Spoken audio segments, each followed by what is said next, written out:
Ladies and gentlemen, it gives me immense pleasure to welcome you all for this fourth Dr. Verghese Kurien Memorial Lecture. A warm good afternoon to one and all present here. This memorial lecture is held annually to commemorate the birth anniversary of Dr. Kurien. On the occasion of the fourth lecture, I am pleased to welcome our eminent guest, Chief Economic Advisor, Ministry of Finance, Government of India, Dr. Arvind Subramanian.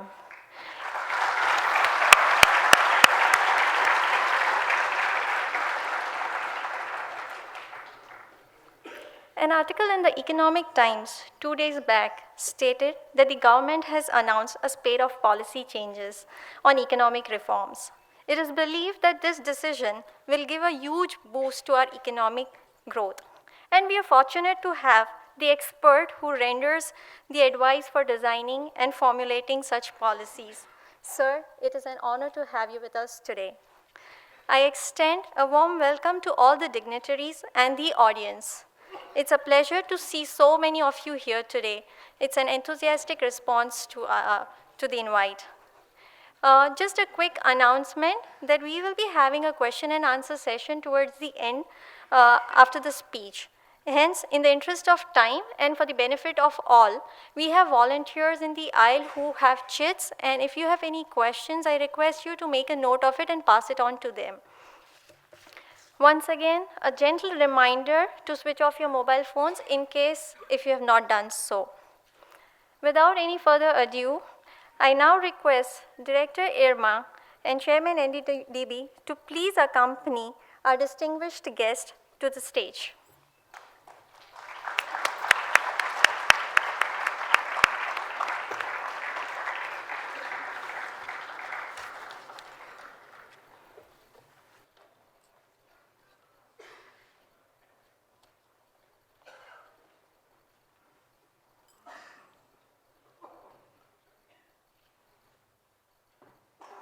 Thank you.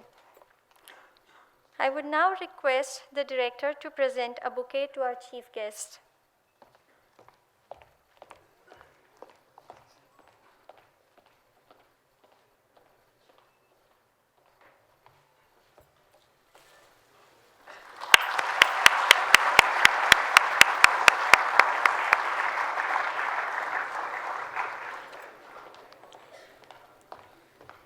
May I please request the chairman to welcome our guest of honor.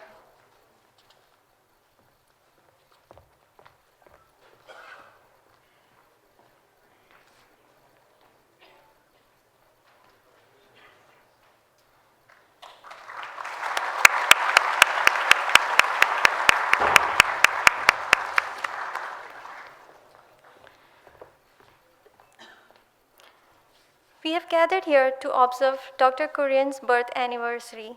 I invite our chief guest, chairman, and director to pay a floral tribute to Dr. Kurien.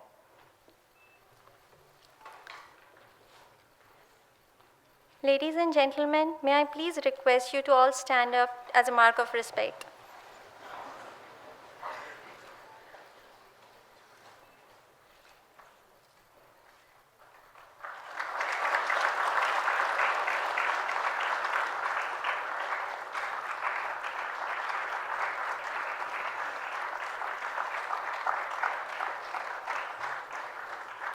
Thank you all.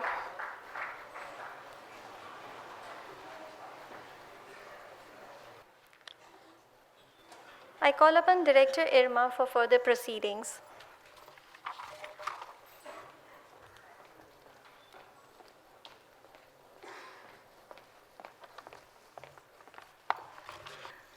Good afternoon, friends and colleagues.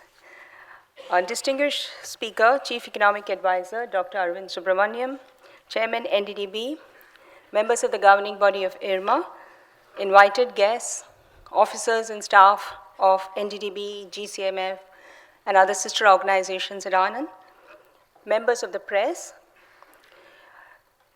friends and colleagues, and participants of the postgraduate diploma and fellow programs in rural management at IRMA. IRMA welcomes you to the fourth Dr. Verghese Kurien Memorial Lecture. We are gathered here to fondly remember our founder chairman, Dr. Verghese Kurien.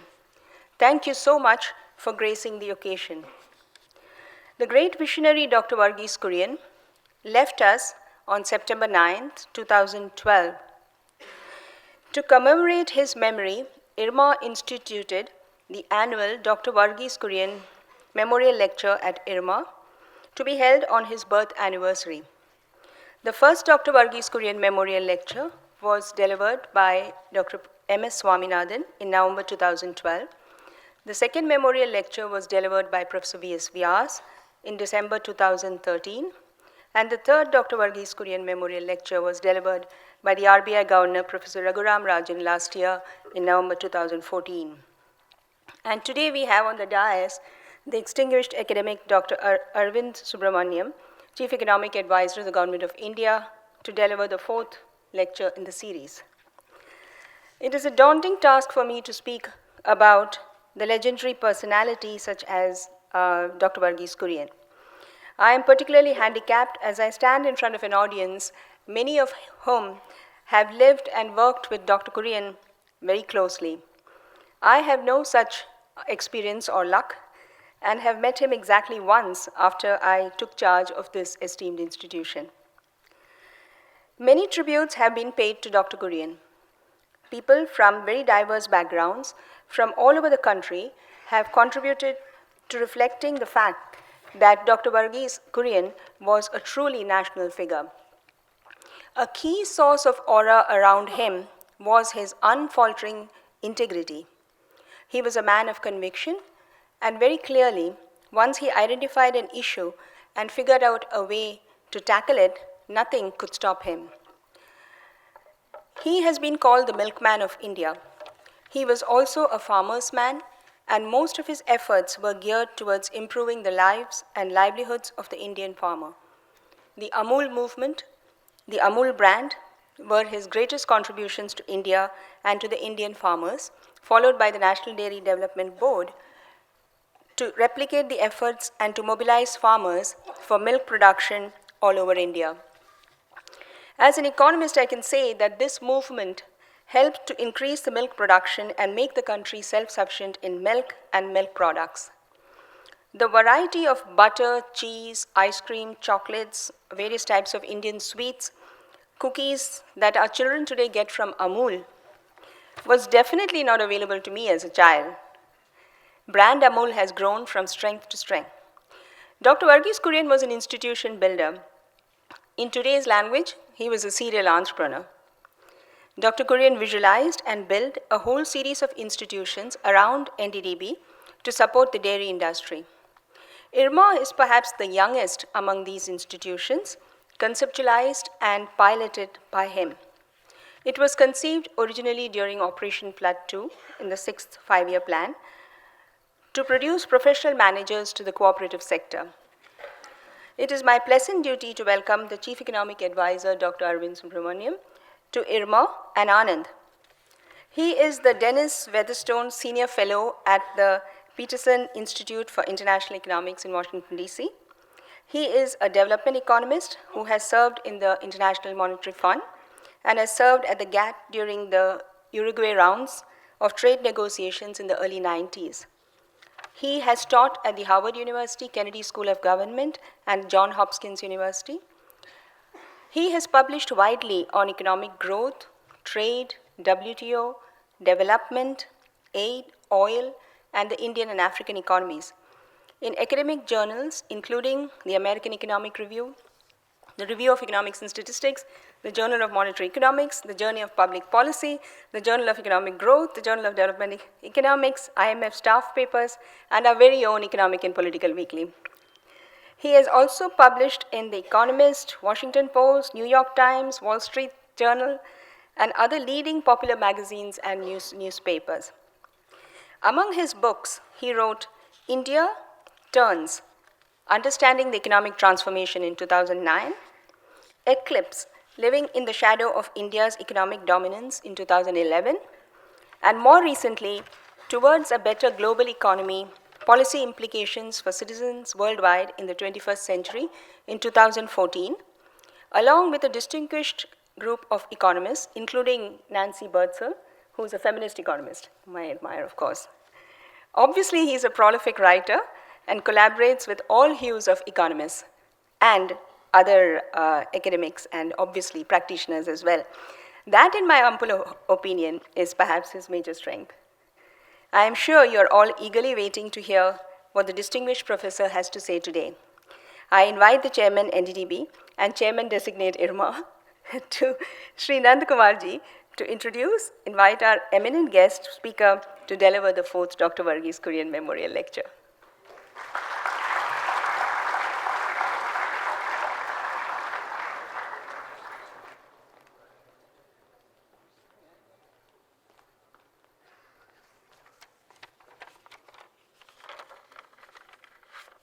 Good afternoon. Dr. Arvind Subramanian, Professor G. Moluni, Dr. Amrita Patel, distinguished guests, dear students. I join the director IRMA in welcoming you to this lecture. We have had the privilege of hearing Dr. Raghuram Rajan last year around the same time in the same auditorium. But today, Dr. Arvind Subramanian is going to talk to you about reforms in agriculture. As Jimol said, I also had the disadvantage of not having worked with Dr. Kurien. So I thought the best tribute I can pay to him is to read from Dr. Abdul Kalam's book called Transcendence, My Spiritual Experiences with Pramukh Swamiji, which is very topical and relevant in this city. What Dr. Kalam says, I could never meet Mahatma Gandhi, but in Verghese Kurien, I saw the same embodiment of greatness. From one milk project to a larger one, the Milkman of India saw India emerge from being a milk-deficient country to the largest milk producer in the world. Verghese Kurien developed a model of business where villagers produced their goods, which they owned, and sold them to urban dwellers using the tools of a typically urban-centric business. He gave milk producers the control of procurement, processing, and marketing, and hired professional managers to attend to business matters. He turned the tables on the multinational dairy companies and made economies of scale work for poor milk producers. I think this sums up in many ways what Dr. Kurien represented. Because of all these efforts, India today produces about 146 million tons of milk, the value of which is more than the combined value of total production of rice and wheat put together.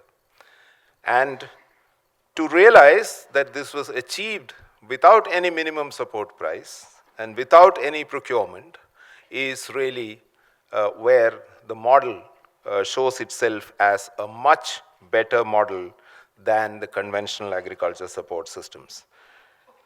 But what made that difference is the freedom that the farmers had to collect, to organize, to develop, and also to fix their prices, even though I suspect that this freedom is now slowly being intruded upon.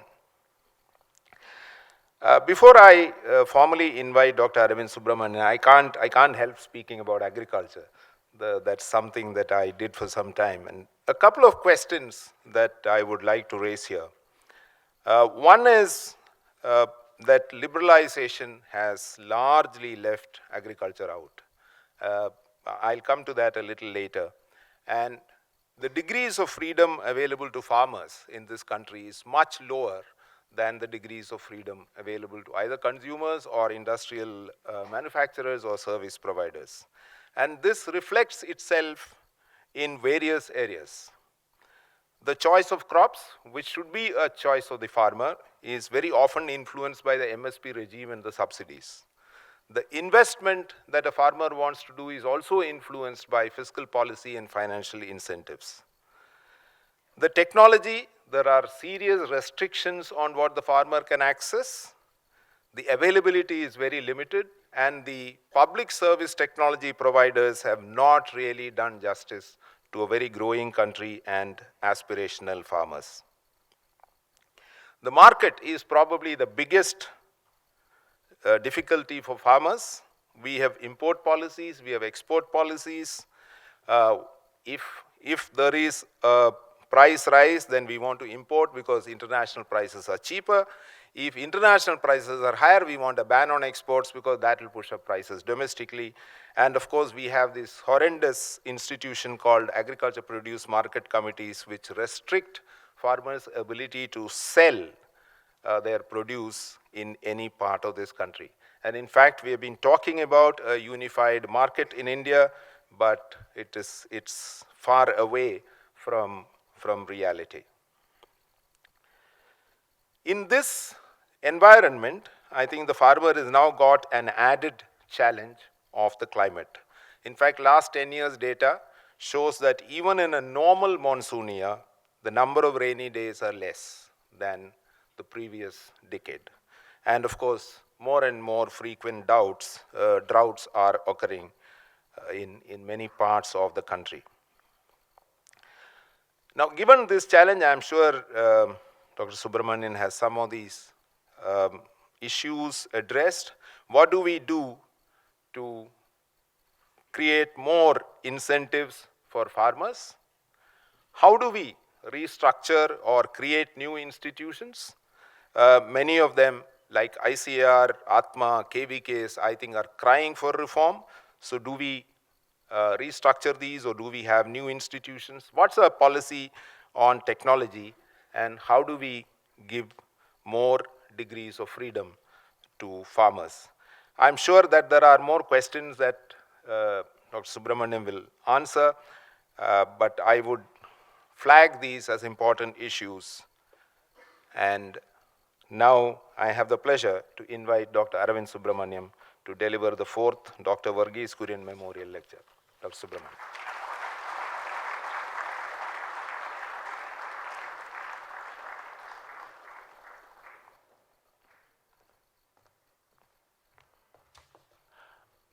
Good afternoon, everyone. Chairman Nandakumar, or Chairman and Designate Ms. Nandakumar, Professor Unni, Dr. Patel, faculty and students. It's really a great honor to be here at this place, which is, absolutely unique in many ways, and not least because of the really great man whose birthday we're celebrating, and in whose honor this lecture has been instituted. I think a lot has been said about Dr. Kurien, and everything is true and probably more. I don't have much to add to that, and like many of you, I didn't have the pleasure of seeing him again. But I want to say two things about, and I hope people don't take it amiss. I think a slightly irreverent way of, also recognizing what a great man he was. I'm told, for example, that he actually hated milk. And given a choice between whiskey and milk, it's a no contest. And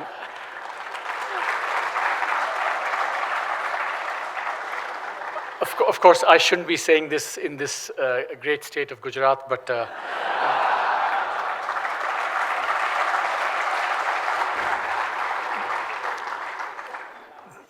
it also turns out that he didn't very much like milk, and of course he actually started off in metallurgy and ended up in milk.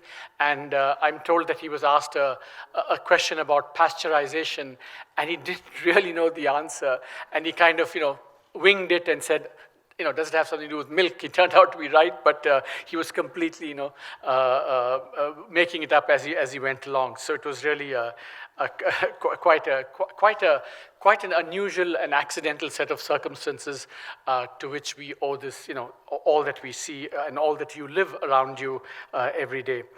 On a more serious note, the other thing I find extremely impressive about this whole institution and the the milk revolution and the white revolution and all of that is that actually Governor Rajan, Raghu and I have a series of papers on foreign aid and basically very critical of foreign aid. And actually it turns out that amongst the most pernicious and destructive forms of foreign aid are cheap food imports. All over the world, all NGOs you will hear, they will say, you get in cheap aid in the form of especially cheap milk and agricultural products. It destroys the domestic industry, and basically it puts you at the mercy of foreigners. And it's amazing that Dr. Kurien just flipped that and completely defied what I think is a very, very strong law of foreign aid, that you get the worst form of foreign aid and actually use it to exactly do the opposite of what's happened everywhere in the world, which is to develop a thriving domestic industry that's not only not importing, but it's actually become a big exporter around the world. So I think it's a really, really amazing achievement amongst many others, which I have no time to go to. I will end on this. I want to give a gratuitous piece of advice to NDBB, Amul, and all this. I'm a South Indian, and I drink filter coffee, and I love filter coffee, and whenever I can get filter coffee, I drink it. But when I can't get filter coffee, and I sometimes go to Starbucks and drink Starbucks, because I'm used to drinking that, not because. But when you go to Starbucks, for example, you ask for a cappuccino, they serve you this cappuccino with treated milk, not fresh milk. And I think there's a real opportunity for Amul here to tie up with Starbucks so that every Starbucks is using fresh Amul milk and better coffee in the process. And so this is so I mean, I know nothing about marketing, but this is just a gratuitous piece of advice. Now, I want to turn to on a more serious note. I think it is actually a very, very critical, important, and also probably a very appropriate time to think about agriculture, from a much broader perspective. And the reason is twofold. I mean, the reason is, I think one could argue that, a kind of perfect storm is building up in the case of Indian agriculture. It's a perfect storm that's potentially building up because of a confluence of many, many things that are happening, both in the short run and in the medium and long run. Now, the first thing, of course, is that we've had 2 successive droughts, i.e. 4 bad agricultural seasons after, many years. And this has actually really put farm incomes under stress significantly. And of course, this is accompanied by the fact that after many years when, agriculture did well because world prices were rising, in the last 2 years, agricultural prices have declined considerably. You take wheat, you take milk, you take cotton, you take sugar, you take rice, all prices are down 20, 30, 40, 50%, depending on the crop. So the combination of declining prices and the droughts have really put farm incomes under very considerable stress. Not just in the more advanced states which produce these crops, but also in some of the less advanced states, like Odisha and so on. So that's one big thing that's happening. The second thing that's happening is that, if you think about it now, there's a pulses shortage. We don't get enough dal, or the dal we're getting is very expensively priced. And this pulses problem actually highlights another long-run development, which is that our dietary patterns are changing.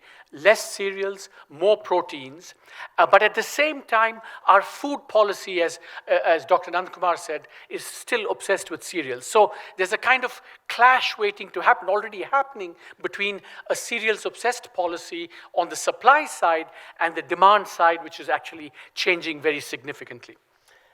Then, of course, we have the whole, onion, tomato, vegetable problem, which highlights, and something I'm going to talk about, the point problem, the shocking fact that in India, we're still not one market when it comes to agriculture. And that's something that, talk about a little bit. And then finally, I think there's something very, very big happening, which I call, the ghost of Malthus returning. I don't know whether all of you know that Malthus was this great English economist pessimist, a kind of a man who was seeing calamity around the corner all the time. But he prophesied that, the world will reach a situation where population growth will outstrip food supply, and basically there will be scarcity and hunger and starvation around the world. And of course, it's a bit exaggerated. It's not come about because of technological revolution and so on. But there is a sense in which we can no longer dismiss the possibility that the ghost of Malthus is going to return in the form of, long-term climate change.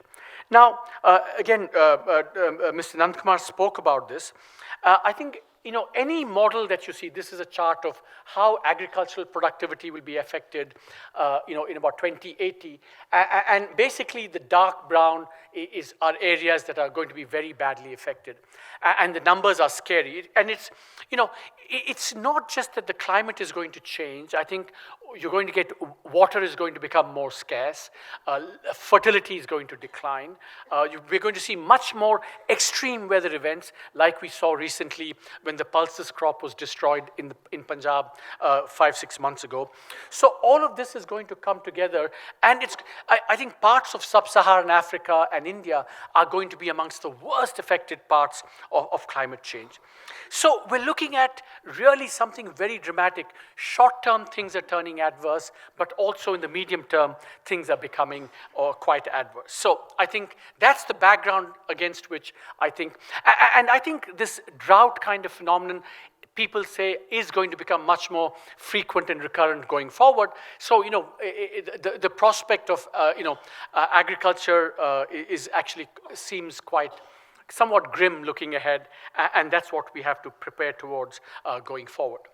Now, I want to step back. I'm not an expert on agriculture by any means, but I have done some amount of research, understanding economic growth and development around the world.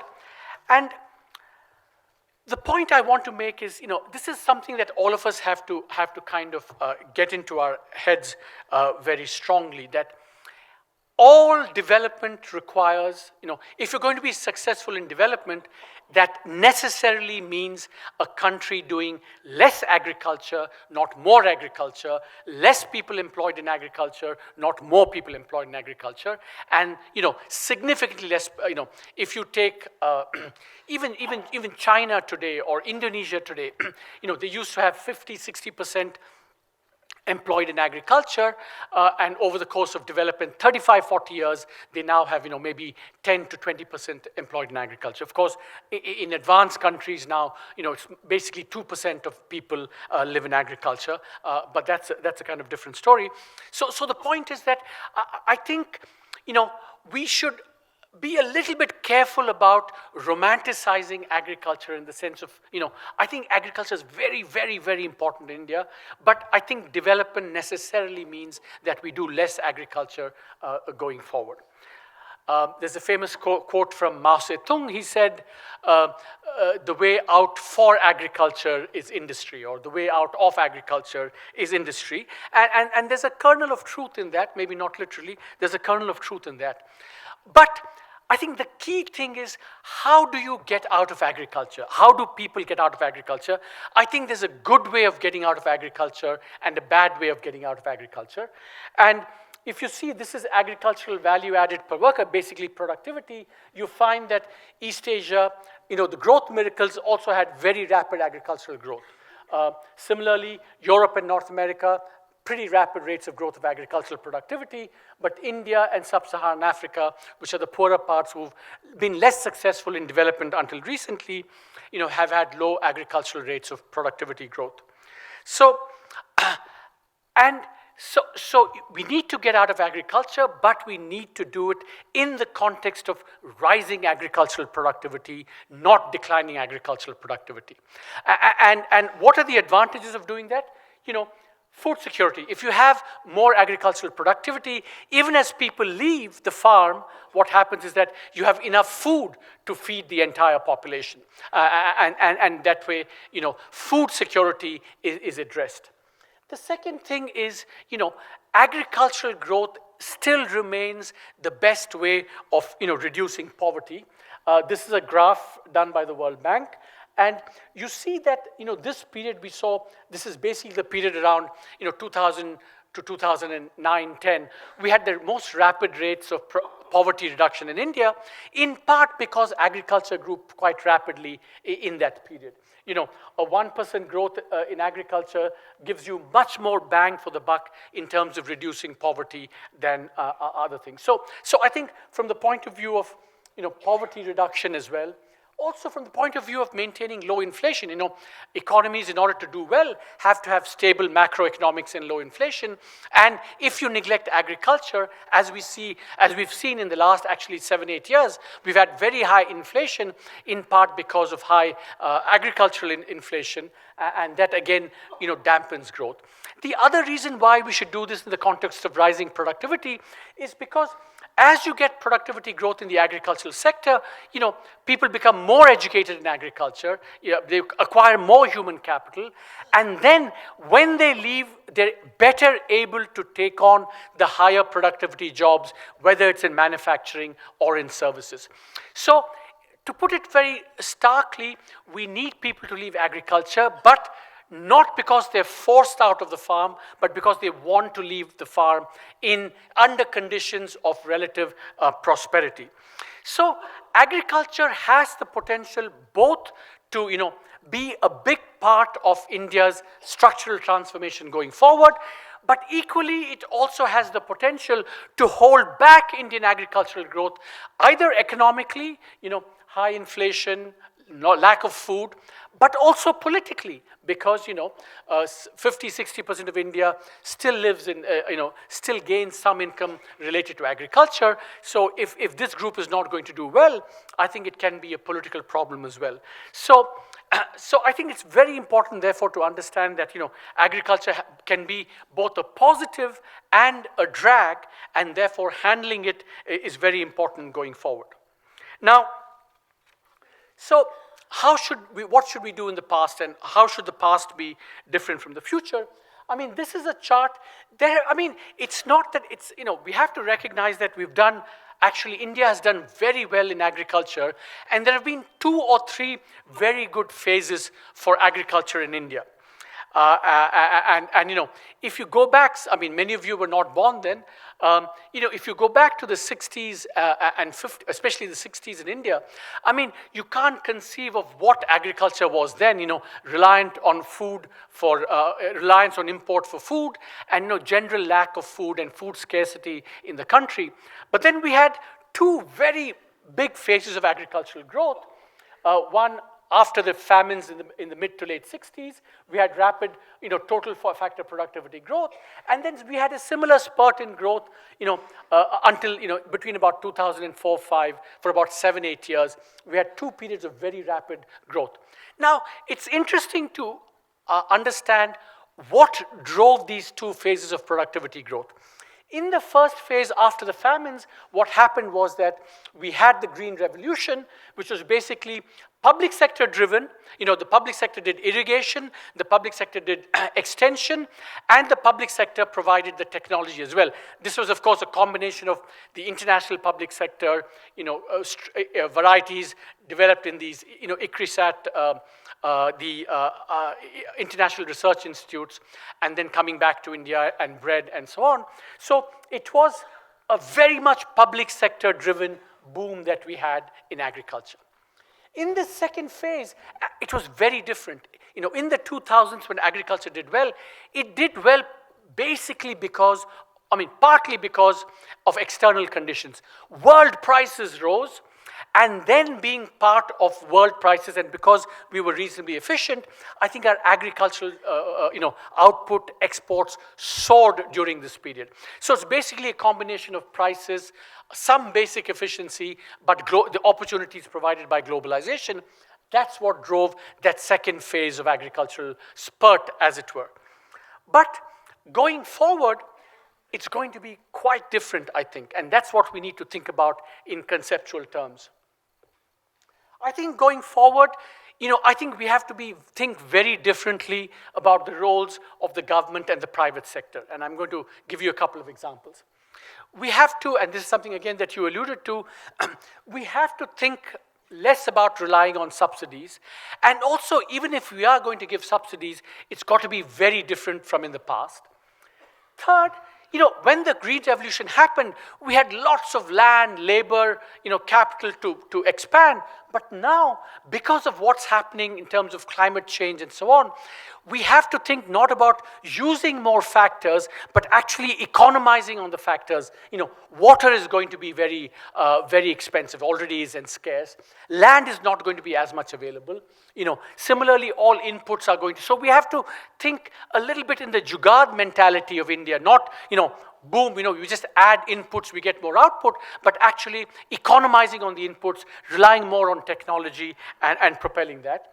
And of course, I think we have to rely to a much greater extent on science and technology, but to be fair to this, with a greater awareness of the risks. When the Green Revolution happened, it was technology, unadulterated, with no kind of fear or anxieties about what that technology could bring.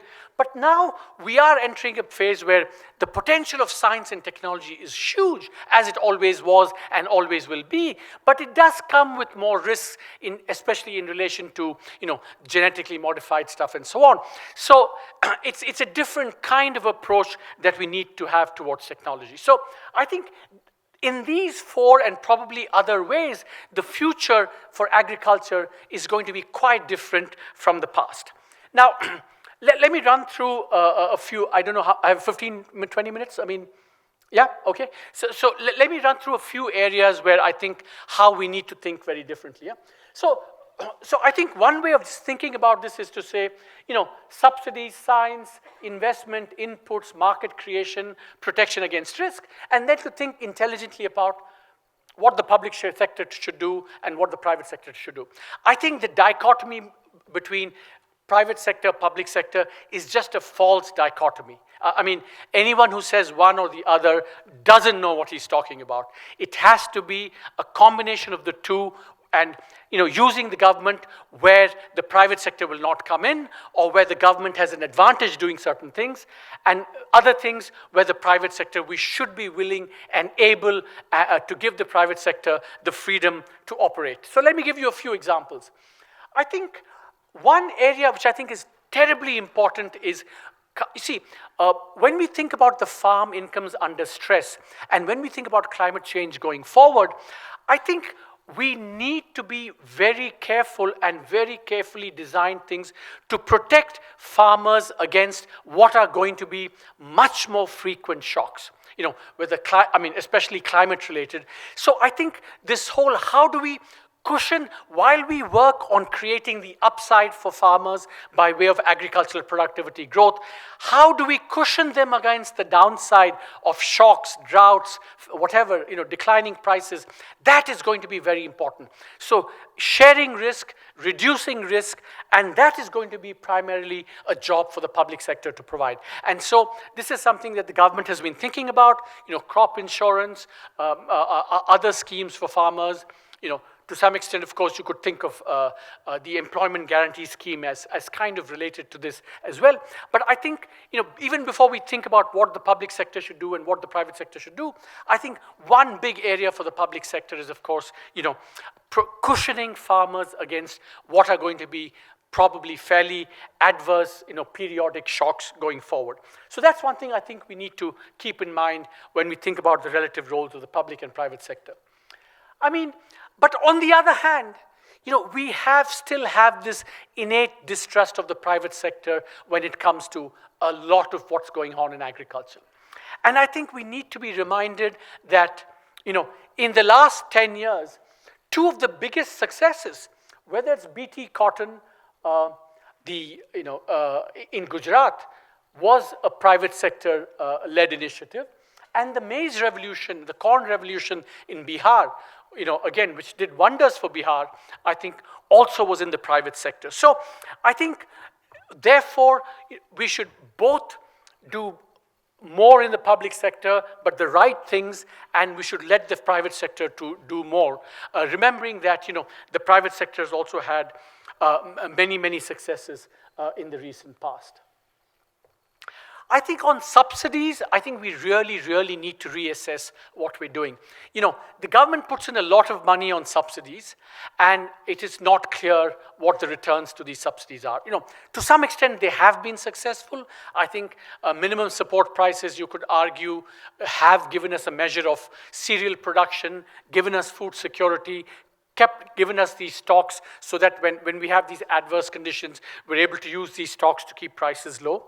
But I think that we've reached a stage where, you know, we need to reassess, especially, you know, we give output subsidies favoring cereals. Now, should we do less of that? I think we should.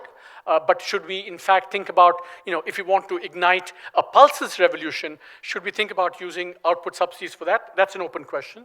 We also give a lot of input subsidies, you know, fertilizer, water, power, and these are unambiguously, I think, have lots of costs, not just to farmers, but I think to agriculture more generally. You know, we know that the power subsidy leads to declining water tables.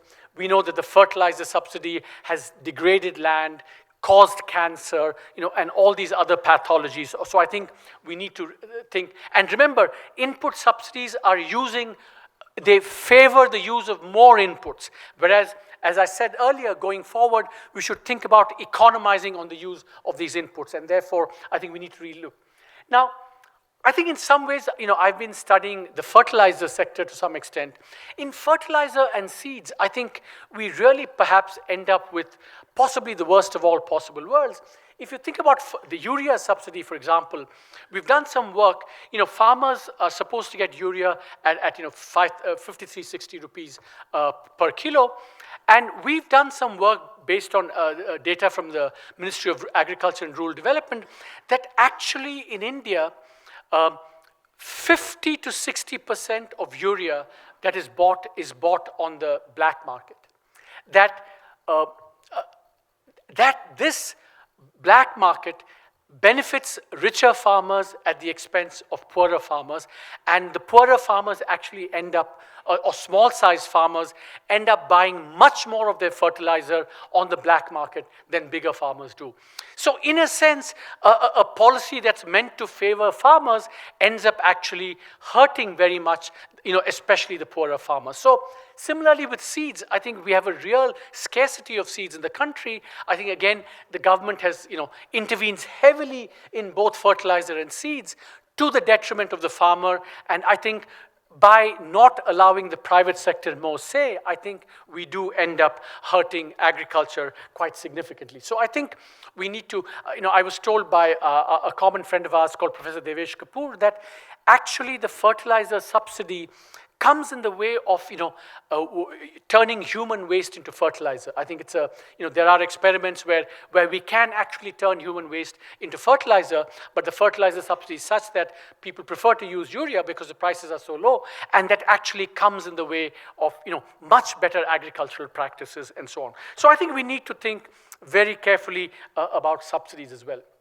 Now, another controversial area is you know, science in agriculture. See, I think that this is a controversial area, as I said, for reasons mentioned earlier.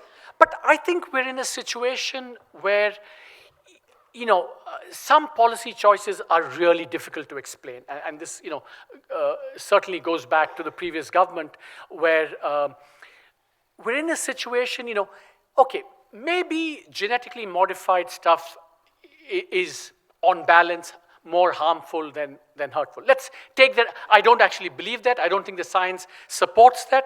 But let's just believe that that's true as a general proposition. Supposing it's true. But I think we're at a stage, you know, where we don't even allow scientific trials. Professor Raj Krishna, the great agricultural economist, said that India is kind of knowledge-proof.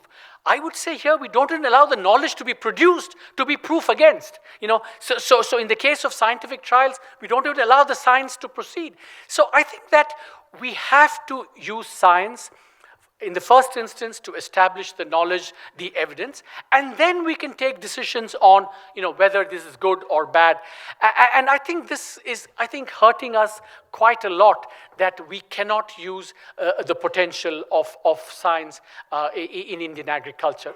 Now, again, just one thing we should always remember is that when we think about, oh my God, the risks of GMOs, maybe there are, but let us also be acutely aware of the risks from inaction. If we don't have these things, we have more insecticide use, we have more fertilizer use, we have less resistant varieties, and so on and so forth. So finally, it's going to be a delicate cost-benefit calculation that the government has to make. And I think it is a calculation that has to be based on good regulation that the government has to do, that even if we allow the private sector to allow these things, I think the government should be able to regulate these things. But we're not even in a situation, we've not put ourselves in a situation where this can happen.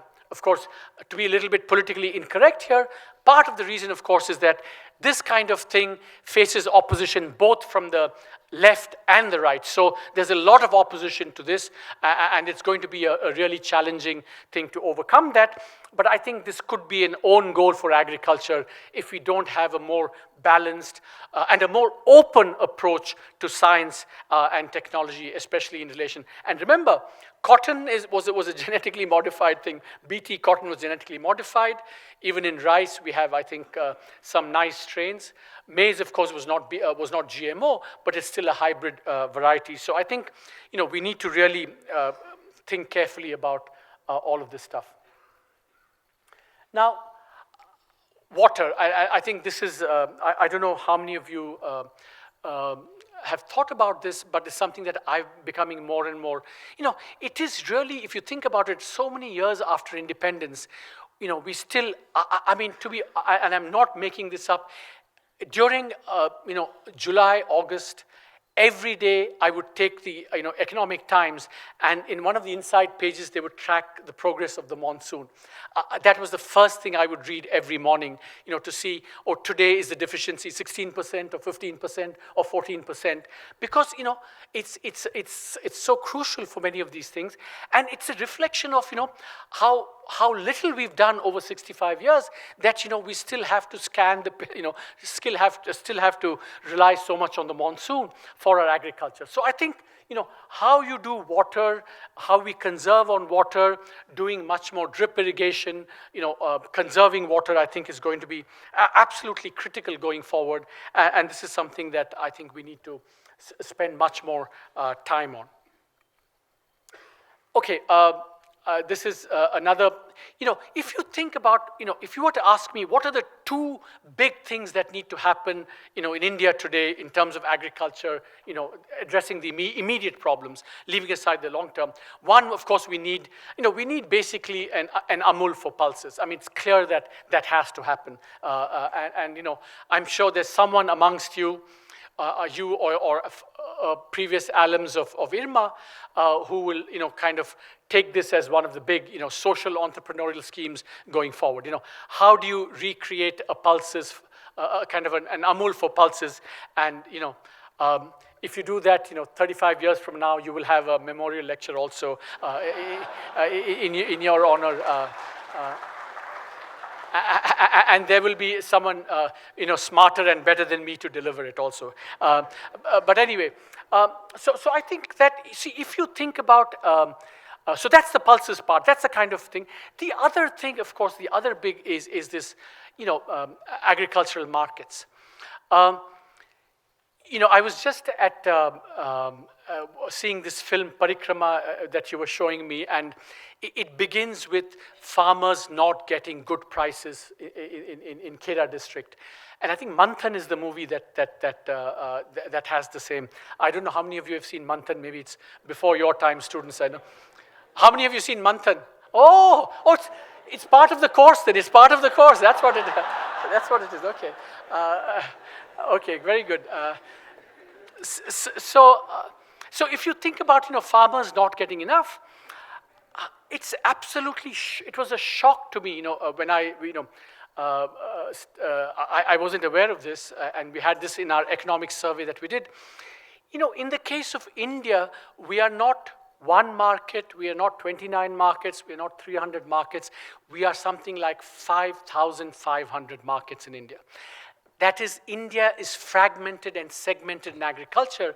So the freedom and choice that farmers didn't have 70 years ago in Khera district to sell their milk and get a better price, we face that even today because farmers are forced to sell at their local APMC, and there are like 5,000-6,000 such APMCs in the country. So the freedom for the farmer is restricted by who he can sell to, where he can sell, and that freedom has grave consequences for the farmers. So I think, I'm in the throes of writing a report on the GST, and I have to submit it to the finance minister on Monday. Well, not the report, the findings. I have to do this, but the GST is about creating a common market also in goods and services. In goods and services, but in agriculture, we're not even close. We're not even close because 5,000 markets, each dominated by local constituencies, local politics, and really it's really a shame that of course this is responsible for the onion, tomato, vegetable inflation that we see periodically because you can't get these smooth movements. If prices are high, they can't go from a surplus state to a deficit state. I mean, it's just, I think, when we speak about, I still haven't heard, by the way, the every hour thing that you hear, Sare Jahan Se Acha, in Hindu. The chimes. But our Hindustan would be Sare Jahan Se Acha if we could get one agricultural market instead of 5,000 markets. I think it's a real shame that we don't have it in our country. So I think we need to do much more on that. And I think, frankly, also, if we're going to create more opportunities for agriculture, for farmers, if we want to make them part of efficient value-added chains, so on the government side and the regulatory side, we need to get rid of these restrictions of movement of goods, of agricultural goods across, within and across states. But at the same time, we also need to have much more investment all along the value-added chain, and that investment can be public, it can be private, it can be foreign, but we need all kinds of investment to kind of improve and make India part of the value-added chain. So this is, I think, market creation is something that I don't know much about, but I know it's very important. And in a place like Anand, I don't think you can come here and not talk about institutional change and behavioral change. But I think that it's fair to say that, certainly in the case of research, our public institutions are not delivering value for money. And I think that we need to really expand the scope to allow much more freedom for institutions within the public sector, all the research institutes under ICAR. I'm told that there's a BD and Tobacco Research Institute on the way to the coming year. Why the government should be promoting, research on tobacco and BDs is kind of a little bit beyond me for a moment. But assuming it's I'm hoping that the research is, how to make it less carcinogenic and not to make it, more of a cool thing to do for all you youngsters. So I think we should do something about that institute here. But I think it's an example where we probably do too much and don't do very well in the public sector. I think much more scope for individual giving much, and it's a challenge for our entire higher education system more generally, that we don't decentralize enough, we don't give enough freedom to our research institutions, and that's something that we need to address. So the more we can do, the better on that score. Now, I have a couple of small new ideas that I'd like to just to throw out. For example, pulses. Just to give you one idea, why can't we have, for example, something called an advanced market commitment?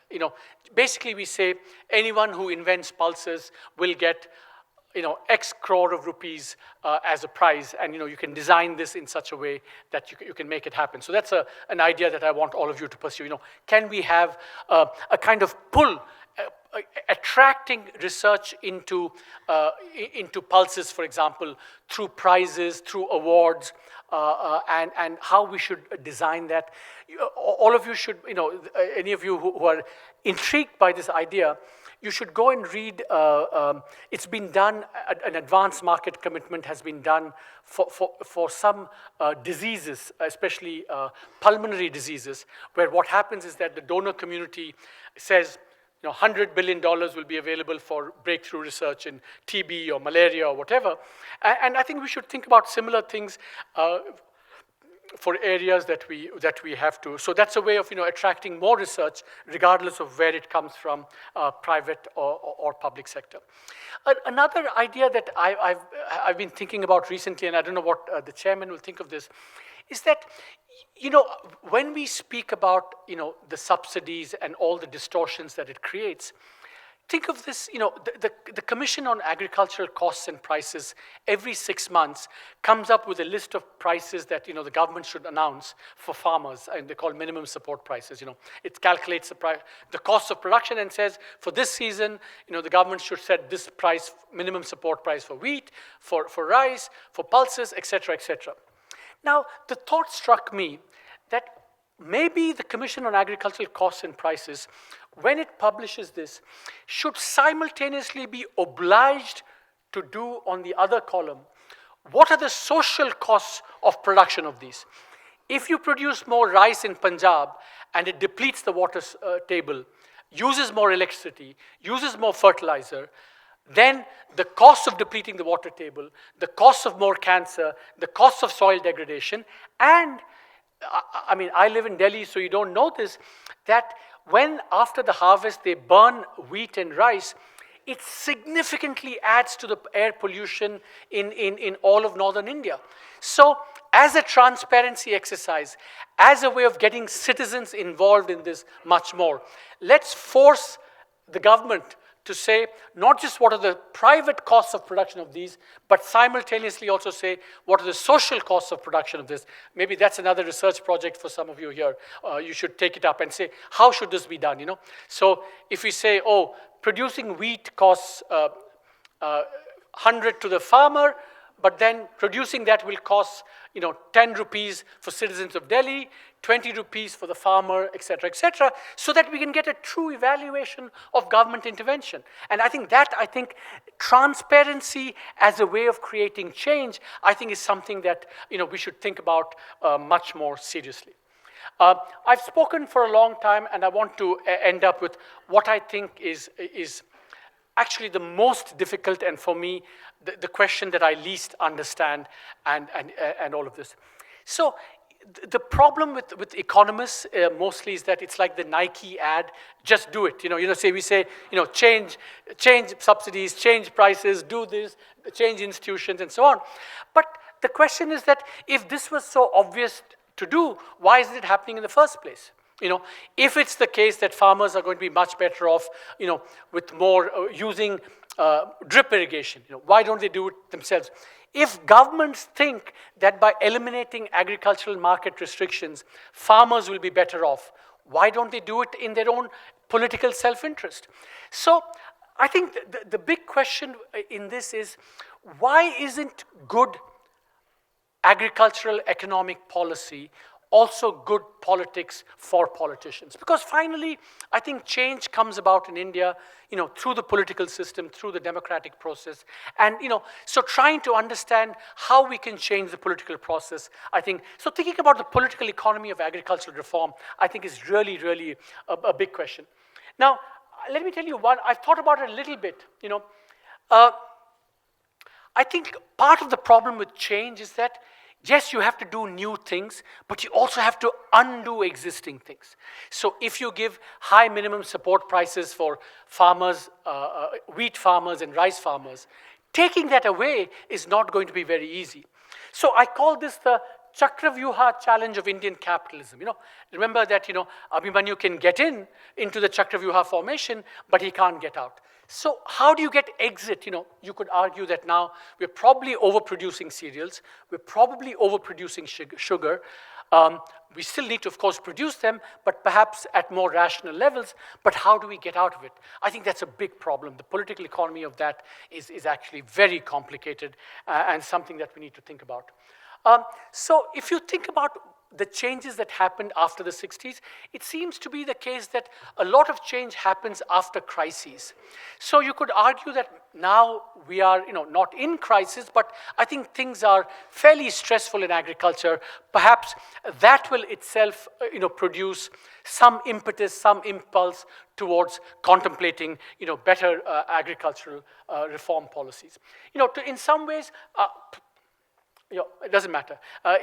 In some ways, I think of all the agitation around the land law is actually symptomatic of something much deeper. I think if farmers think that farming is no longer such an exciting activity, then their anxieties about land increase because all they're left with is the land. So one can interpret the agitation around land, the land law, also as symptomatic of deeper anxieties about the prospects for agriculture on the part of farmers. Now, I don't want to, I want to end, I think, I'm a government spokesman, so I can't afford to be pessimistic, but I do think there are grounds for optimism. And I think, let me tell you, the grounds for optimism are, I think, twofold. I think there are two big reasons to be really hopeful. For example, we have the Pradhan Mantri Krishi Sinchai Yojana, the recognition that agriculture is very important, water is very important. We're going to have a strong push towards pulses. So there is a growing recognition that agriculture is important and a lot needs to be done about that. But my deep grounds for optimism are twofold. One, I think, is technology and the power of example. Almost, I don't know, some very, very large proportion of farmers probably use WhatsApp now. And so that technological revolution, if you think about it, in the 60s, the opportunities that existed, and today the opportunities that exist are vastly different. So technology, we can do direct benefit transfers, for example. We can do spread information about crop practices much more easily. We can, the private sector, there's dynamism in the private sector, whether financial inclusion, even in agriculture. So there's a lot of dynamism that comes from India's, technological possibilities and entrepreneurial possibilities that I think are very, very promising and hopeful. And the last thing I will say is also that I think the politics also are going to be more and more hopeful going forward. And why do I say that? I say that because if you look at the last 2 or 3 election cycles, both at the states, at the center, it is the case that on average, governments that deliver, development, growth, agricultural progress, do get rewarded in the polls. So good economics, including good agricultural economics, is slowly becoming good politics, or at least we can hope with some measure of confidence that it is becoming good economic politics. On this, I want to end with this small anecdote that my finance minister told me a few months ago. He said that the only governments that have been re-elected more than 2 times in India in the last 2-3 cycles are actually governments that delivered 7, 8, 9% agricultural growth. So on that hopeful note, I want to thank you all very much. Thank you.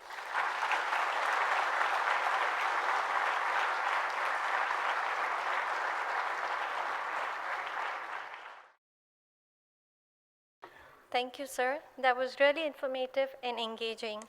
Apart from that, you've given many pointers, economizing the use of resources, use of technology, and the emphasis on research. They are all well noted. Also, I think the audience is listening. Create Amul story for pulses. Many, many pointers for us, and hope someone takes the story forward. Going forward, I'm sure the audience is eager to get the questions answered, and I'm opening the floor for discussion. As mentioned earlier, if I can have the chits passed, please.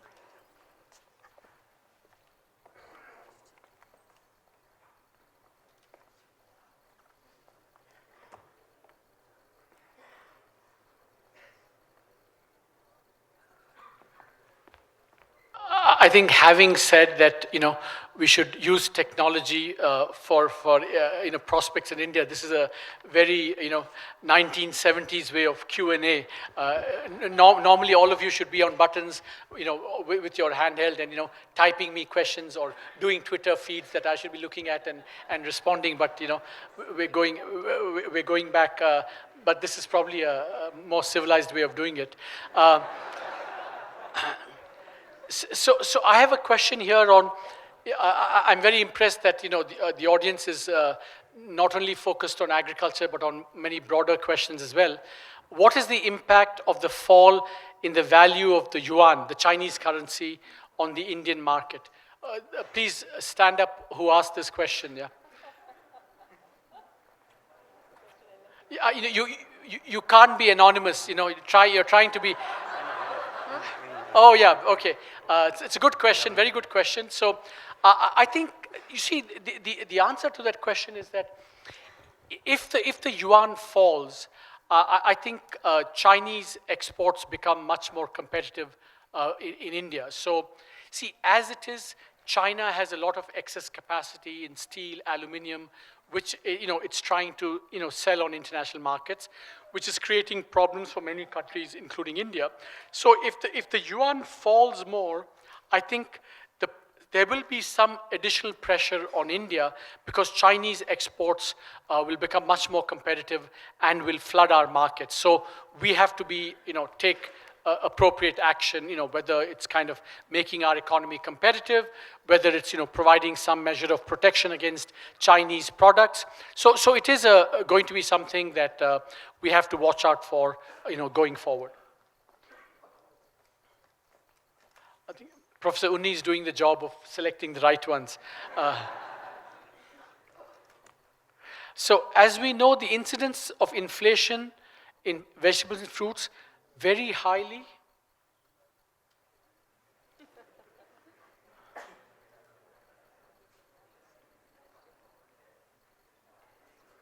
Okay, why can't we, very interesting question. Why can't, and this, Mr. Nandakumar is going to be very unhappy with the question. Why can't we introduce MSPs in vegetables and fruits to check thing? Nishant Sachdeva, please stand up. Okay.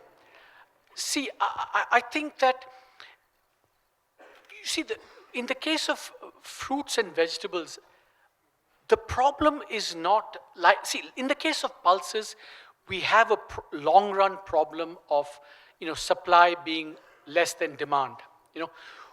We are also the world's biggest consumer of pulses. So if prices go up, our ability to get pulses from outside is actually quite limited. So, and as I said, our demand is rising, asking for more protein. So the demand-supply mismatch, imbalance in the long run is very unfavorable in pulses. So we need to have a program on pulses to boost long-term supply. But in the case of fruits and vegetables, it's not so much a long-term problem as much as, the point about, these restrictions that come in the way of a smooth functioning of the market. So in the case of vegetables and fruits, I think tackling these restrictions, marketing restrictions, building up value-added chains, getting more private sector investment, in storage, in cold storage, in warehousing, in retailing, that would be, I think, and to develop, make more processed foods based on that. That, I think, would be the way forward. Probably not minimum support prices for vegetables and fruits. Sorry?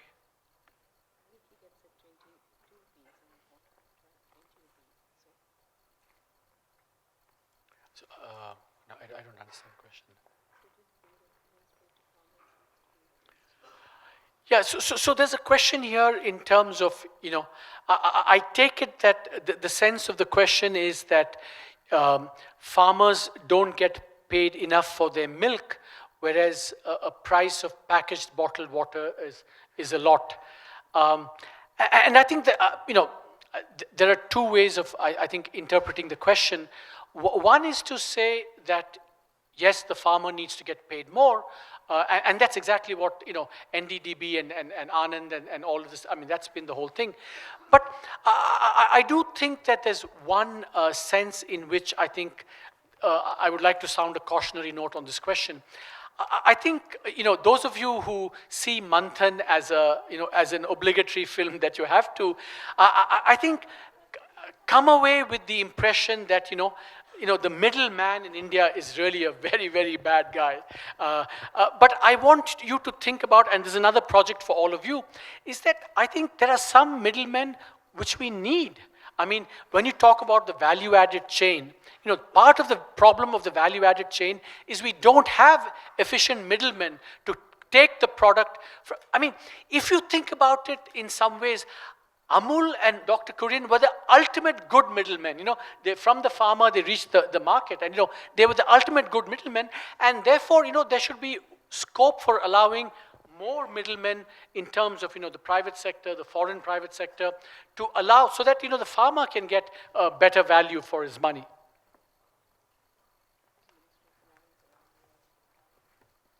So the question is, this is someone who's trying to create trouble here. Manish Golap? Please stand up. You're a mischief maker, my friend, you're a mischief maker. Because his question is, sometimes the Ministry of Finance, under which Chief Economic Advisor is appointed, and the RBI don't agree on policies. How do you try to balance your work?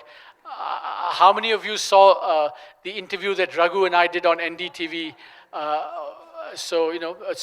No, I think it's a good question, it's a serious question. I think that, mostly we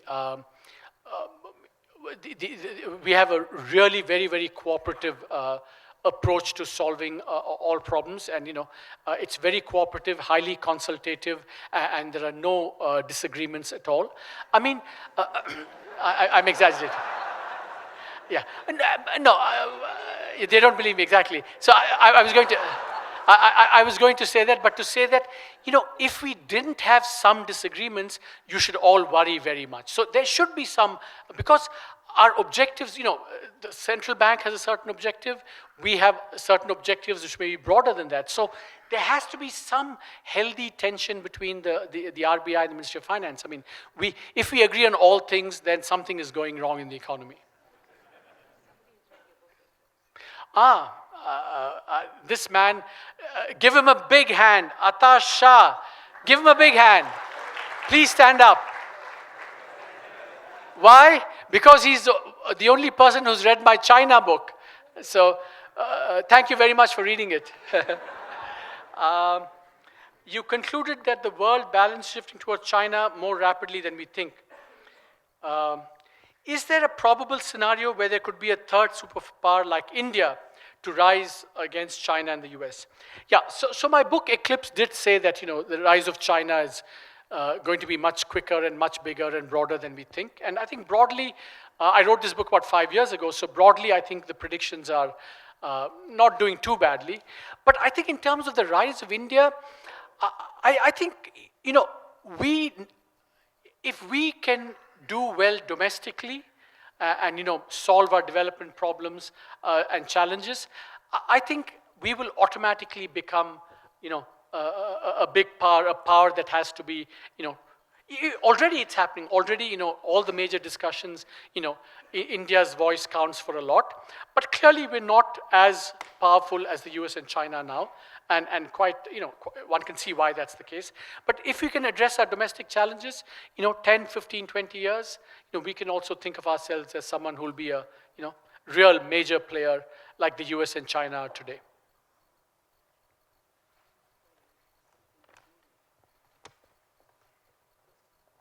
No, I think that the question, Manish, he's asking so many questions.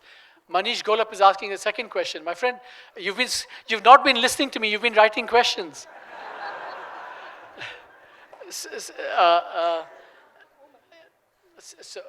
I think now we're getting overwhelmed with questions now. I think the question is, while drafting the survey, how do you keep the rural perspective in mind? I think actually is a very good question. In the last survey, we didn't do enough of that, but I think in the next survey, I think we should certainly think about that much more carefully.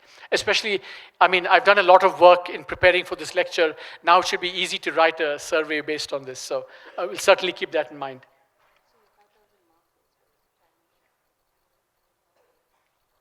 So can the 5,500 markets be connected so that farmers have choice? Yeah, I think that, this is actually a state subject. APMCs, the restrictions on trade, are actually governed, correct me if I'm wrong, Nandkumar, they're controlled by the state. So every state has to decide, that it has to, eliminate these restrictions. The thing is that it's a complicated legal question because under the Constitution, we also require that India, except in certain cases, should be a common market. And that's something that, it's a tricky legal question. Maybe the center can also, in principle, take some initiative. But I think in the spirit of cooperative federalism, i.e. where the center and the states work together, I think there's something that should be done together between the center and the states. But then, state politics at the state level has to change in order for these restrictions to be eliminated. Don't get me wrong here, some states like Karnataka have made progress on this. They've created these e-markets for agricultural produce, e-portals, and creating the infrastructure for creating a common market. So I think that can happen in parallel, and but that has to be complemented with government action to get rid of these restrictions. So both have to happen.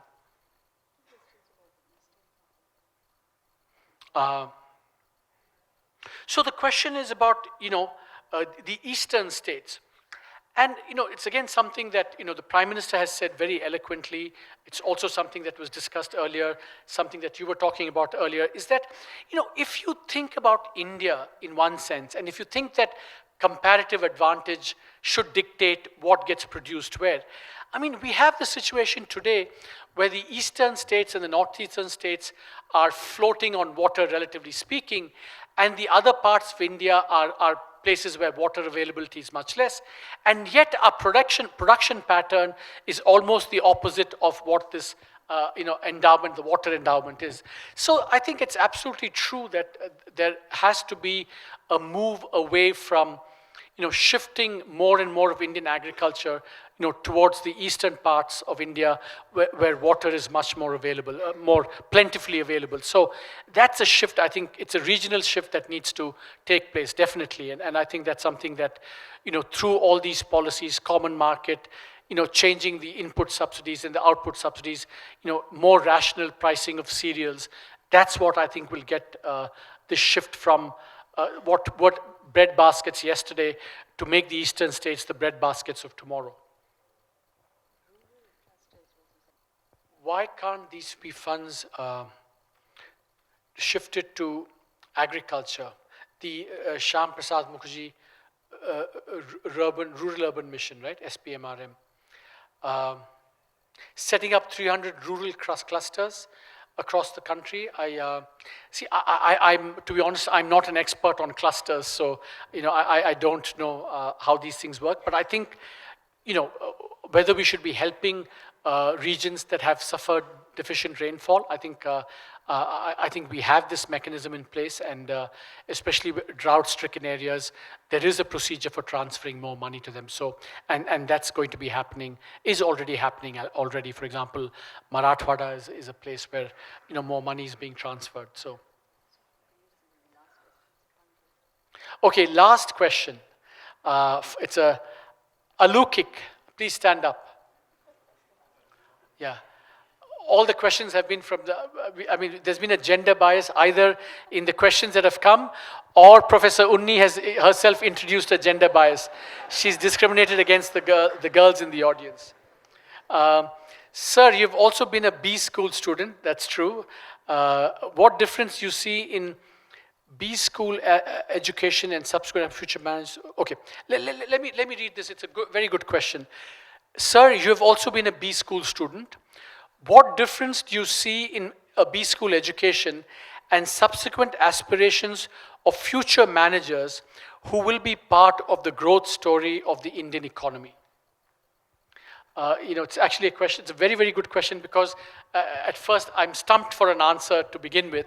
But let me say what I'll say. I think that, you see, I think that whether you go to a B school or to some other, you do engineering or education or politics or philosophy, I think that every kind of education has a role to play in terms of the kind of people it creates for servicing the Indian economy going forward. And let me make the question much more relevant to IRMA. I think the question you should have asked is, should IRMA be part of a generalized B school education, or should IRMA be part of a very distinctive kind of B school education? And my answer is the latter. I think IRMA brings something very special and unique to the kind of education that you get, the kind of people that you attract, and the kinds of roles that all of you are going to play in the future. So I think that we should preserve this distinctive aspect about IRMA, even in terms of business school. I want to end with this story of one of my best friends about 35 years ago was actually a graduate of IRMA, one of the early graduates of IRMA. His name is Sanjay Ghosh, and he went on to do some amazing things in the kind of cooperative Amul type movement in Rajasthan. I think he and his wife worked there for 10 or 15 years. And did some absolutely amazing work. And of course, he tried to replicate that work in Assam, and of course, suffered a very tragic death there. And I think, if IRMA can produce students like Sanjay Ghosh, I think the country is in spectacular hands. Thank you very much.